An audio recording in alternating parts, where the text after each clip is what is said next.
Hello friends, आप देख रहे हैं आपका चैनल शेयर बाजार विद आयुष। और दोस्तों, बात करेंगे इस वीडियो में अमागी मीडिया लैब्स आईपीओ के डे 2 ऑफ सब्सक्रिप्शन के बारे में। आज दोस्तों दूसरा दिन था इस आईपीओ का, और दूसरा दिन किस तरीके का रहा ये समझेंगे, जानेंगे कि क्या आईपीओ पूरा भर पाया है या फिर आईपीओ को सब्सक्रिप्शन मिला है कम। तो इसके बारे में इस वीडियो में हम समझेंगे, तो आप लोग देखिएगा वीडियो को पूरा ज़रूर। तो चलिए बिना किसी देरी के वीडियो को शुरू करते हैं। दोस्तों, बाकी मीडिया सबसे पहले तो एक बात ध्यान रखिए, 2 दिन अब समाप्त हो चुके हैं। अब एक और दिन बचा हुआ है जो है 16th ऑफ जनवरी। ये बात ध्यान रखिएगा, 16 जनवरी को आप अब अपना आईपीओ में अप्लाई कर पाएंगे, विच इज़ टुमारो नहीं, अगले दिन। कल याद रखिएगा 15th ऑफ जन को मार्केट्स बंद है, right, on the account of BMC elections, right, Mumbai में इलेक्शंस है। तो इसके कारण दोस्तों याद रखिएगा कल बाजार बंद है, इसलिए अब इसकी लिस्टिंग जो है वो आपको 21 तारीख को देखने को मिलेगी। ₹5 की आईपीओ की फेस वैल्यू है, 361 का प्राइस बैंड है, 41 शेयर्स का लॉट साइज है, और ये IPO fresh issue plus OFS है, लगभग 1789 करोड़ का। अब सब्सक्रिप्शन देखिए, क्यूआईबी से शुरू करते हैं। क्यूआईबी कैटेगरी दोस्तों अभी तक अगर आप देखेंगे तो कितना सब्सक्राइब हो पाई है, इट्स 0.03 टाइम्स। मतलब कुल मिलाकर 2 दिनों के अंदर जो क्यूआईबी कैटेगरी है वो 3% याद रखिएगा सब्सक्राइब होने में कामयाब हुई है। कुल मिलाकर 1 करोड़ 48 लाख शेयर्स के सामने जस्ट 4 लाख शेयर्स के लिए अप्लाई किया गया है, विच इज़ नियर 15 करोड़। 2 दिनों में दोस्तों क्यूआईबी का कम पैसा आना क्या चिंता की बात है? देखिए, चिंता की बात तब होगी जब आखिरी दिन भी आपको पैसा जो है वो कम आता हुआ दिखेगा, थर्ड डे, राइट। देखिए, 2 दिनों के अंदर अगर क्यूआईबी ने पैसा नहीं लगाया तो it's not a very negative thing कि अरे क्या बहुत ज़्यादा खराब हो गया क्या आईपीओ नहीं। क्यूआईबी हमेशा एक बात ध्यान रखिए, आखिरी दिन पैसा लगाते हैं, राइट। हो सकता है कि शुरुआत के 2 दिनों में उतना इंटरेस्ट नहीं ले, बट आखिरी दिन गेम पलट, तो आई थिंक वो अपने आप में एक बात ध्यान रखिए, आपको वेट एंड वॉच करना पड़ेगा। हाँ, अगर आखिरी दिन भी आप कह सकते हैं कि सब्सक्रिप्शन कम आया, राइट, ऐसा नहीं होने वाला कि इस आईपीओ में क्यूआईबी 1 गुना से कम पैसे लगाएंगे, उतना 1 गुना से तो ज़्यादा ही लगाएंगे, तो आपको मैं भी बताता हूँ। बट द थिंग इज कि कितना टोटल लगाएंगे वो डिपेंड करेगा कि ये आईपीओ किस तरीके से सब्सक्राइब होता हुआ दिख रहा है, कितना सब्सक्राइब होता हुआ दिख रहा है, और उसका इम्पैक्ट भी याद रखिएगा आईपीओ की लिस्टिंग पर पड़ेगा। अगली कैटेगरी पे आते हैं जो है दोस्तों एचएनआई या फिर एनआईआई जिसको आप बोलते हैं। तो ये कैटेगरी दोस्तों अभी तक आप देखिए 10% से कम भरी है, कुल मिलाकर 8% टोटल सब्सक्राइब होती हुई दिखी है। लगभग जो पैसा हमको आता हुआ दिखा है वो 21.91 करोड़ है, यानी अपने आप में बहुत ही कम पैसा है। इसमें जो बिग एचएनआई कैटेगरी है वो 6% तक सब्सक्राइब होती हुई देखने को मिली है। लगभग 50 लाख शेयर ऑफर किए गए, उससे हमने सिर्फ अभी तक 2,84,000 शेयर्स के लिए बिड डाला है, जो 10 करोड़ रुपए होता है। स्मॉल एचएनआई कैटेगरी 13% सब्सक्राइब हुई है, कुल मिलाकर यहाँ पर अभी तक हमको आता हुआ दिखा है 11 करोड़ रुपए। अब एक बार ध्यान रखिए, एचएनआई कैटेगरी का सब्सक्रिप्शन डिपेंड करेगा क्यूआईबी कैटेगरी पे। क्यों मैं ऐसा कह रहा हूँ? देखिए, एचएनआई पैसा तभी लगाएगा अगर क्यूआईबी इस आईपीओ में आपको सब्सक्राइब करता हुआ देखने को मिलता है मोर देन 10 टाइम्स। मेरे हिसाब से अगर आप मुझसे पूछेंगे, आई फील कि क्यूआईबी कैटेगरी सब्सक्राइब कर सकती है इस आईपीओ को 5 से 10 गुना के आसपास। उससे ऊपर निकल गया तो अपने आप में काफ़ी बढ़िया है, बट अगर उससे कम रहा तो फिर एचएनआई का सब्सक्रिप्शन भी कम रहेगा, और बहुत चांसेस है कि फिर बिग एचएनआई के अंदर अलॉटमेंट जो है वो बहुत आसानी से मिल जाए। अभी तक दोस्तों बिग एचएनआई कैटेगरी में आप समझिए कि 10% भी सब्सक्रिप्शन नहीं आया, तो अभी तो अलॉटमेंट 100% ही है। लेकिन जब तक अगर ये मान लीजिए 5 गुना से कम ही सब्सक्राइब रहती है, बिकॉज एक बात ध्यान रखिएगा बिग एचएनआई के अंदर 5 से डिवाइड कर देते हैं मोटा मोटी, तो आपको पता चल जाता है अलॉटमेंट, मतलब अगर 5 गुना बढ़ता है तो जिसने भी वेट लगाया ऑलमोस्ट चांसेस रहेंगे कि उस एक जने को अलॉटमेंट लग जाएगा, राइट, और 2 लाख से ऊपर के कुछ शेयर मिल जाएंगे जितने स्मॉल चैनल को मिलते हैं।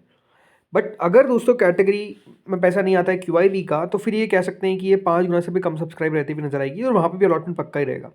स्मॉल चेन्नई कैटेगरी अभी तक 13% पैसा आया है। आई फील कि स्मॉल चेन्नई कैटेगरी भी 2 से 3 गुना तक सब्सक्राइब हो सकती है, उससे ऊपर सब्सक्राइब होगी तभी अगर क्यूआईबी का पैसा आएगा। रिटेल की बात करते हैं। रिटेल कैटेगरी दोस्तों आधा भरी है। जी हाँ, रिटेल में अभी तक हमको 51% सब्सक्रिप्शन आता हुआ देखने को मिला है, यानी अभी तक अगर देखा जाए तो कुल मिलाकर 50 लाख शेयर्स के सामने यहाँ पर भी अगर आप देखेंगे 25 लाख शेयर्स, यानी 90 करोड़ रुपये लगाए गए। अभी रिटेल में भी अलॉटमेंट पक्का ही मिल रहा है, एप्लीकेशन वाइज भी कम ही है। आई डोंट फील कि देखिए रिटेल कैटेगरी के अंदर पैसा जो है वो मेरे हिसाब से एट दी लास्ट डे 3 से 5 गुना तक हो सकता है। जी हाँ, 3 to 5 टाइम्स के आसपास हो सकता है, मेरा ये एक्सपेक्टेशन है। अगर उससे कम रह गया तो अपने आप में वही कह सकते हैं कि क्यूआईबी का पैसा ना आने के कारण वो रीज़न रहेगा। अदरवाइज 3 से 5 गुना तक सब्सक्राइब होता हुआ दिखा। टोटल 13%, यानी 2 दिनों के अंदर इशू जो है, ये आप कह सकते हैं कि दोस्तों 1/5 भी नहीं भर पाया, राइट, 1/5 भी नहीं भर पाया। 20% अगर भरेगा तो 1/5 होगा। सो ओवरऑल दोस्तों ये बात क्लियर है कि 2 दिनों के अंदर subscription is quite poor, because आप फर्स्ट डे और सेकंड डे को अगर कंपेयर करेंगे तो पहले दिन तक ये आईपीओ सब्सक्राइब हुआ था 7%, और दूसरे दिन तक 13%, यानी आज अगर आप देखेंगे तो 7% पैसा भी नहीं आया, राइट। कल तक ही अगर आप देखेंगे 7% तो हो ही गया था ना, तो आज 7% और आता तो 14% तक हो जाता, लेकिन आज उससे भी कम पैसा आता हुआ दिखा है। तो डे 1 जो है वो डे 2 से और बुरा रहा है, राइट। और थोड़ा बहुत आप कह सकते हैं कि आई पे क्यूआईबी का पैसा आ गया, इसलिए दोस्तों ये जो है 13% में चले गया, अदरवाइज और कम रहता। सो यहाँ पर बात एक क्लियर है कि देखिए अभी तक पैसा हमको आता हुआ दिख नहीं रहा है। अभी आप कह सकते हैं कि दोस्तों आज के दिन जो है वो अलॉटमेंट आ जाएगा बीसीसीएल का उसका पैसा लोगों का फ्री हो जाएगा। तो पैसा तो आपको आता हुआ दिखेगा इस आईपीओ में, बट ये बात अब देखने वाली बात है कि कितना और आएगा। नो डाउट बीसीसीएल जितना तो बिल्कुल नहीं आने वाला है, बट हाँ, मुझसे अगर आप पूछेंगे तो आई डोंट फील कि कंपनी इतनी ख़राब है। ये है कि थोड़ा सा समय देना पड़ेगा। कल ही आपको ने बताया कि दोस्तों कंपनी का जो बिजनेस है वो आपको धीरे धीरे करके ग्रो करता हुआ दिख रहा है। थोड़ा सा हम कंपनी के फाइनेंशियल्स पर नजर डालिए। कंपनी का जो ओवरऑल रेवेन्यू है वो लगातार आपको ग्रो करता हुआ दिख रहा है। जैसे कंपनी ने FY 25 में लगभग 1000 करोड़ रुपये का रेवेन्यू रिपोर्ट किया। जरूर एक प्रॉब्लम रहेगी, कंपनी अभी लॉस मेकिंग है। FY 25 में कंपनी ने 68 करोड़ का लॉस रिपोर्ट किया, बट बात क्या है कि कंपनी का लॉस जो है वो लगातार कम होता हुआ दिखा है। तो कंपनी नुकसान से लगातार दोस्तों अपने आप को कम करती हुई नजर आई। फिर अभी जब कंपनी के 2 क्वार्टर्स के नंबर्स निकल कर आए तो 734 करोड़ का रेवेन्यू हुआ विद प्रॉफिट ऑफ 6 करोड़, तो कंपनी मुनाफे में भी आ गई। बट अगेन ये कहना अपने आप में मुश्किल है कि कंपनी का profitable through out the year रहेगी, तो यहाँ पर अभी हमको वेट एंड वॉच करना पड़ेगा। ये बात क्लियर है कि दोस्तों कंपनी की परफॉर्मेंस सुधरती हुई देखने को मिल रही है। सेकंड पॉइंट जो मुझे थोड़ा सा इंटरेस्टिंग लगता है इस कंपनी को लेकर, कि इसका कोई लिस्टेड पीयर नहीं है। तो एकमात्र याद रखिएगा ऐसी कंपनी है जो आपको लिस्ट होती हुई देखने को मिलेगी। आई थिंक वो थोड़ा सा इसके लिए एक पॉजिटिव बात है। तीसरी बात ये है कि इस आईपीओ के अंदर फ्री फ्लोट कम रहेगा। फ्री फ्लोट का मतलब क्या है कि दोस्तों इस आईपीओ में याद रखिएगा 75% of the reservation is for the QIP category. उसमें से 75 में से याद रखिएगा 45% तो किसके पास रहता है? ऑब्वियसली बात है दोस्तों, एंकर्स के पास, तो वो तो अभी बेच नहीं सकते। प्लस जो बाकी का याद रखिएगा बचा हुआ हिस्सा है उसमें भी मेरे हिसाब से इस आईपीओ में FIIs में मतलब QIP में FII और म्यूचुअल फंड का पैसा ठीक ठाक आता हुआ दिखेगा। तो वो भी फर्स्ट डे बेच दे वो बहुत कम होता है। सो आई थिंक वो एक थोड़ा सा पॉजिटिव पॉइंट हो सकता है। और हमने हाल फिलहाल में देखा है कि वो आईपीओ जो थोड़े से कम सब्सक्राइब होते हैं कभी कभार वो देखे चौंका देते हैं लिस्टिंग पे, राइट। तो आई थिंक ऐसा इसके साथ हो जाए ये भी अपने आप में हो सकता है, बट ये है कि हाँ, इट्स अ रिस्की थिंग।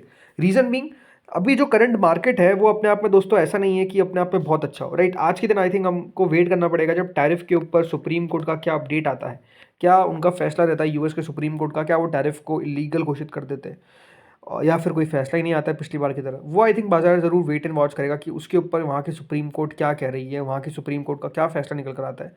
अगर पक्ष में आ गया तो फिर तो आप समझ सकते हैं मार्केट और नीचे आता हुआ देखने को मिल जाएगा, क्योंकि यूएस के सुप्रीम कोर्ट ने उसको वैलिड घोषित कर दिया है। तो आई थिंक वो सारी चीज़ें हैं। आई थिंक बाजार उसके लिए भी वेट एंड वॉच कर रहा है। हो सकता है कि देखिए उसके कारण नहीं, अभी आप कह सकते हैं कि पैसा बहुत कम आता हुआ दिखा है, because it's a risky IPO, no doubt in it. So I think इसीलिए वेट एंड वॉच करना पड़ेगा और डेफिनेटली हमको नजर रखना पड़ेगा QIB पे।